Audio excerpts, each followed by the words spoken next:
Hey, what's going on? This is episode 9, and we are back for some more NBA talk. We got a lot of shit to talk about. No sweeps in round 2. They're all starting to heat up, and looks like all the series are neck and neck. Potentially, we might have every series be tied at 2-2. So we're gonna go ahead and talk and break down some of these series. But let's get right into it. Let's go! Woo! Starting it off here, we have the Heat Knicks. The Heat Knicks series. Miami's currently leading at 2-1. Game 4 is tonight at 6:30. I don't foresee this ending anytime soon. I could definitely see the Knicks tying it up tonight. Even though this game is at Miami, it's just hard. This is a weird series because this is the series that I've least been watching. I haven't really watched a lot of this series. I know Jimmy was out a game there with a little bit of an injury, but I think he's back fully now, and he's really just the life of that team, man. Like, he's really the life of that team. When Jimmy's on, that team rolls, man. And I tell you, this is a must-win for the Knicks. You don't want to go down 3-1 against the Heat. It's not what you want. Heat win big, 105-86. I just don't think that the Knicks have enough offense consistently. Like, Julius Randle and Jalen Brunson it's really the offense, but I don't think they're getting enough out of them. Julius Randle had 10 points, 14 rebounds last game. Brunson with 20 points on 8 assists and 6 rebounds. Like, that's a good box score, but this is the playoffs. Like, they just didn't have enough from some of the other players. Josh Hart gave him 15. RJ Barrett gave him 14.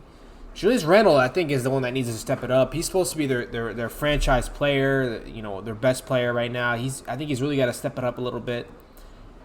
Like I said, I haven't watched a ton of this series, so I can't really say too much about it. But I feel like it's all about Jimmy. Like, I don't know how they're defending him, but he had 28 points last game. He had 19 from Max Strus, 17 from Bam. 14 from Kyle. I mean, it's like you take away Jimmy from this team, and this, I don't know. It's just looking at the names. I mean, they got Kyle Lowry, an older Kyle Lowry. It's just crazy how far they've came as an 8 seed. Like, let's say they still end up losing this series. Like, how impressive is the Heat team, man? Like I said, this is without. I don't know if Victor Oladipo's back. No, Victor Oladipo is still out. Tyler Hero is still out. Like, I've never seen an 8 seed with this much playing with this much confidence. They're playing with so much confidence, and they're playing 10 guys. I mean, they're playing 10 guys deep. At least last game, though. It's probably considering it was a blowout. But yeah, this is a must-win for the Knicks. If they go down 3-1, the Heat are going to win this series. That is my opinion, my official opinion. But hey, it's a Jimmy show. I mean, if the Heat win, they're in the conference finals as an 8 seed. Who would have thought that at the beginning of the playoffs? They'd be in the conference fucking finals, man. That's crazy. Now the next series we got Warriors-Lakers. Game 4 is tonight in LA. Actually, Lakers currently up 2-1. It's another intriguing matchup. I predict the Warriors still take this series, but it's not going to be easy. I've been watching a lot of this series, but I mean, it really comes down to a few things, in my opinion. First of all, which everyone has been talking about, is AD's mindset. Where is AD's mindset at from game to game, Because it just sometimes, some games you see him trying to dominate the boards, attacking the paint, using his size and speed, because the Warriors don't have any single person that can really guard AD. And that's like the only advantage I see the Lakers having. That last game, AD was all over the defense. He was blocking shots. He had multiple blocks. And that's the thing. It's like, is AD going to come out with that mind? Because if AD dominates, they win. Everyone knows that. If AD dominates, and he wants to dominate, because he can dominate every game. It's just, does he want to dominate every game? So that's what it comes down to, in my opinion. The Warriors they're not gonna go down without a fight for sure. They're gonna want to win this game, and believe it or not, if they lose this game, I don't think they're done. I still think they can win this series. Obviously, you want to win to tie it up, and going back to San Fran, but it comes down to AD's mindset. Because, like I said, no one can guard AD 1-on-1. I mean, Draymond is too small. He has the muscle, but he's too small. And then Kevon Looney's too slow. So it's like they don't have that one person. But I'm kind of shocked at how they're doubling Steph. First of all, they're doubling Steph most times, and Steph's making the reads. He's dishing it out. He probably needs a little bit more help from some of his other players. You know, Clay can drop 30 when he wants, anytime he wants. But they need more production out of, I think, Wiggins a little bit more from Clay. But Steph's not. He's just a good pro. He's not forcing shots. He's making the right basketball move, which is the pass when you're getting double teamed. So I like what I'm seeing from Steph. I think if I was the Lakers, I would just keep feeding AD. Really, he's your best. I mean, to be honest, you could probably say he's your best player. He's in the middle of his prime right now. Like this is the time they need him the most. And LeBron obviously is. I've noticed this year this playoffs he's really letting the other guys shine. Like he's not forcing anything. Really, him and Steph are really doing the same thing where they're not forcing shots. They're making the right basketball play, and that's all you can ask for. So I like what I see from LeBron. I think sometimes he needs to take a little more initiative. I think he needs to be more aggressive at certain times in the game when the other guys aren't making shots. Oh, how can I forget the last game? D'Angelo just took over, man. He really did. Look at the box score real quick. Steph hasn't had that game. You know, every series he has that 1 or 2 games where he's just not missing. He's being aggressive. He's just on. You know, he hasn't had that game, so I'm gonna be interested to see if tonight is that game of his where he just decides to go completely off. But hey, we'll see what happens. If Lakers go up 3-1, I think, like I said, I think the Warriors still have a chance, but it's gonna be extremely hard. And now if the Warriors win tonight, I think the momentum swings to Golden State. You know, going back home for the next game. So this is a big-time game. Every game is big in this point in the playoffs, but I foresee this being a good matchup, an even matchup tonight. I wouldn't be surprised if the Warriors take it. Now my series, Sixers Celtics, we take Game 4. Now this should have me on the edge of my seat. I was fucking nervous towards the end of this game.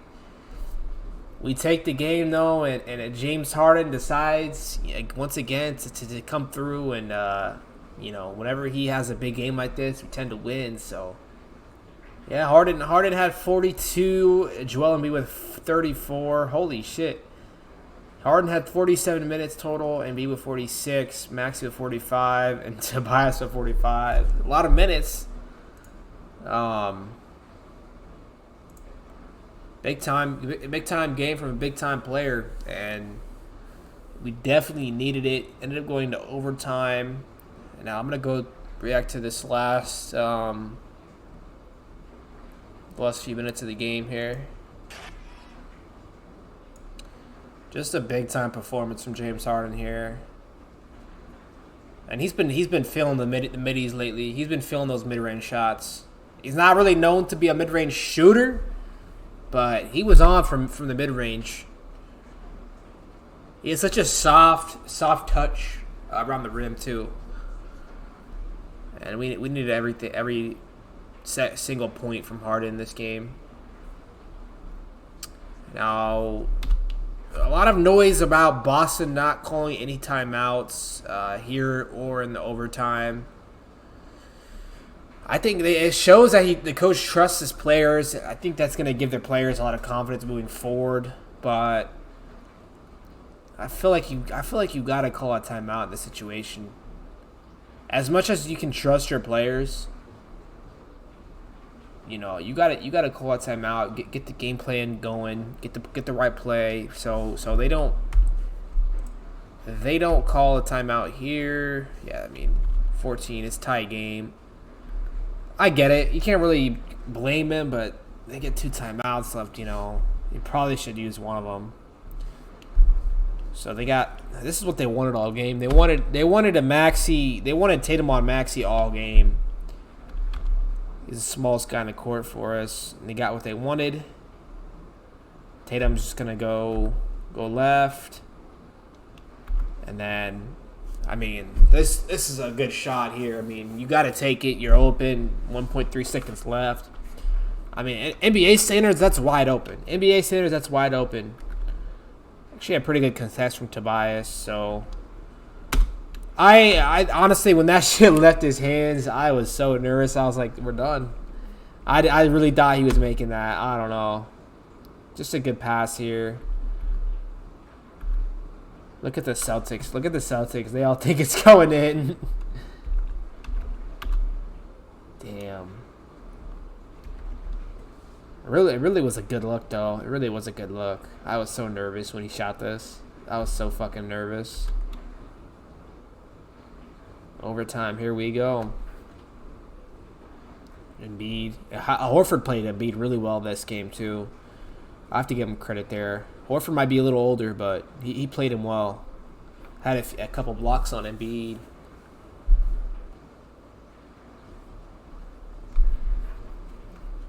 Good move, good move. I don't know about that. They called that an offensive foul. Like I said, I don't know about that. Just great defense from Tobias there.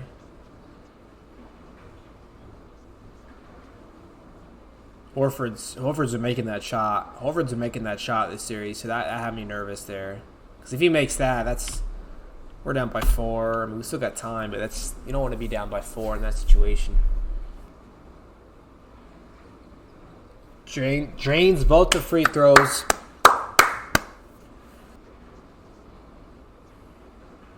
Pushed off there. Pushed off that, which was a no call. Should have been an offensive foul. Fuck. How did he not catch that? Just top of the key pick and roll from Joel and Harden, which is probably impossible to guard.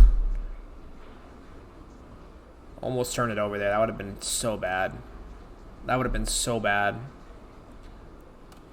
Tatum's guarding him. You got to go at him. Which, here's the play that everyone's talking about, because Jaylen Brown's guarding Harden in the corner. And he probably didn't need a help here. You don't want to... You'd rather give up a 2 than a 3, so, yeah, I don't know. Just a great pass. Honestly, that's a hard pass to make. That's such a hard pass to make. Right here, he has to make that pass. Look at how hard of a pass. That was actually good help from Brown. That's a tough pass. That's a great double, honestly. That's a great fucking pass. Little to the right. James Harden with the catch and shoot. Makes it there. That puts us up fucking...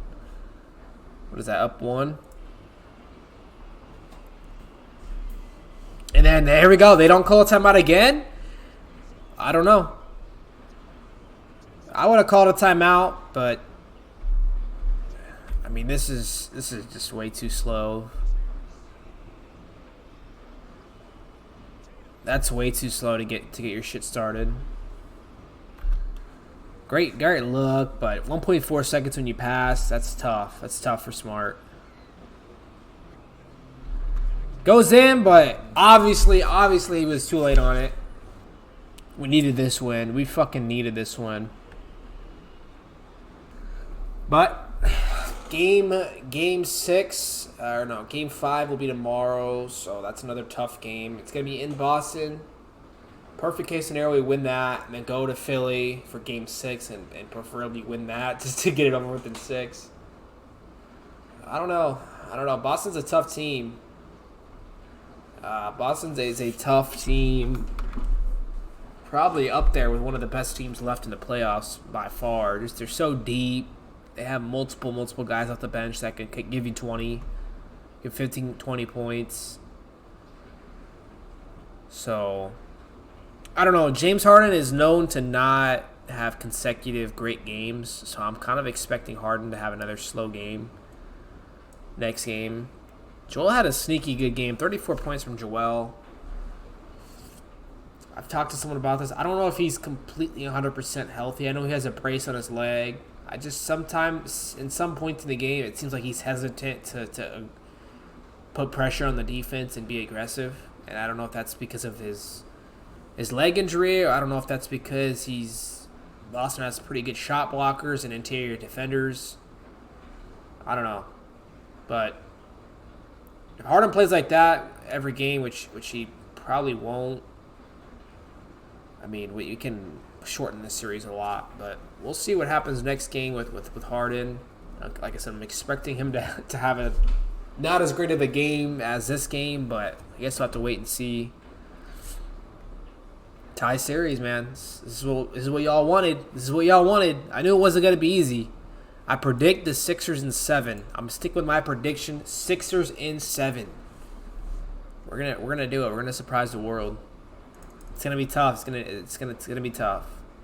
By the way, PJ Tucker is exactly the player that we needed. By the way, a tough, gritty, does all the little things. Got into Joel's face at the end of that game, which I actually respect that a lot. I think you need someone like that that's not afraid to speak up to the superstars of the team. I like that. I like that from PJ. I like his grit. I just like everything about him. He doesn't need to score 10, 20 points to be effective in the game and change the way the game is played. So, big shout out to PJ. Big shout out to George Niang off the bench and D'Anthony Melton. Some players that we need to win the title. You know, we all talk about Joel and Harden, but we need Niang, Melton, PJ as much as anyone. Those players, you need those role players in big games. You know, D'Anthony Melton had no points, but on the defensive side, he was effective against Tatum, and that's what you need. You need players like that. I love players like that. So, hey, you got to shout out to the role players. Shout out to the role players. Last series I'm going to talk about, Suns Nuggets, and the Suns tied it up at 2-2, which a lot of people were counting out the Suns. I don't think you can't count out a potential top 5 player of all time in KD and a top 100, 200 player in Devin Booker. And they won 129 to 124. KD at 36. Booker at 36. Oh, they both had 36. Okay. 19 from Shamit. And they actually had a lot of production out of their bench, which is why a lot of people pick the Nuggets to win, is because the Suns don't have a great bench at all. But the Suns bench came to play. Really surprised me, honestly. Shamit went 19. That already right there, that's huge from your bench. 19 from your bench is huge for any team, but the Suns need that. 8 from Jock Landale, 8 from Terrence Ross, 5 from Warren. They got good numbers out of their bench, but the 36 from Booker and Durant, that's going to carry them past the Nuggets. Jokic had 53 points. God damn, 53 from Jokic. That's huge. 28 from Jamal. Like, they can't defend Jokic. They don't have anyone to defend Jokic. Ayton's not defending Jokic. I'm telling you that. I'll tell you that right now. But yeah, I mean, a lot of news coming out of that game because of Jokic making contact with the owner of the Suns. Don't think he knew that was the owner. He probably thought that was just a fan. I don't think there should be any ejection or suspension from that. Here it is. Jokic was just wanting to get the ball to speed up the next Yeah, he was just going for the ball. I don't find that anything wrong with that. I don't know who that guy is. Why is everyone pointing at him?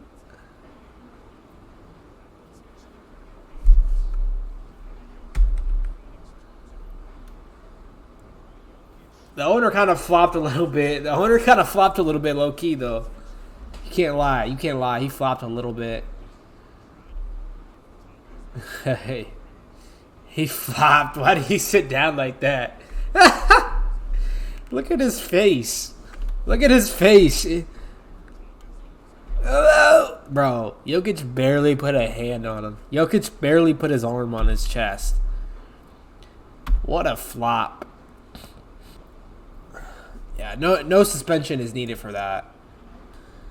A huge win from the Suns, though. I mean, they tied it up. They took care of the home court the last 2 games, and now we have ourselves a series. I actually said the Nuggets will win in 5 or 6. I don't know if D-Book can play like this, keep this play up. They're potentially.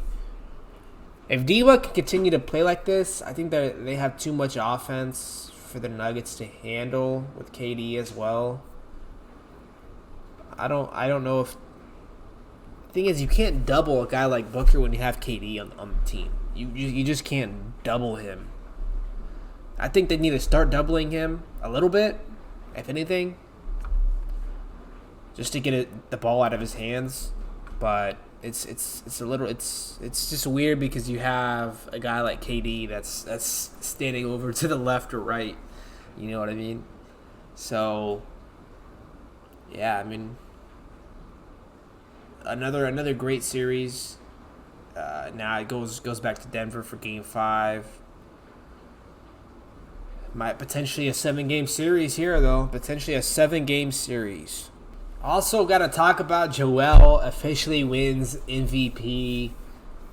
I feel like he's put in the work. He's came a long way. He's been to the ups and downs, and he's been close to it the last 2 years. So it's just nice to see my favorite player. And he's been my favorite player for a minute now, and it's good to see. It's good to see him win MVP. I think, like I said, he deserved it. I mean, I'm not trying to be biased, but I think if he didn't get injured the last 2 years, I think he should have been a 3-time MVP if he didn't get injured at all. But hey, I think he deserved it. It was nice to see his son and family there when he got the award. When his son came, he starts crying, and I honestly got a little emotional too, just when he started crying, the famous crying face that he has.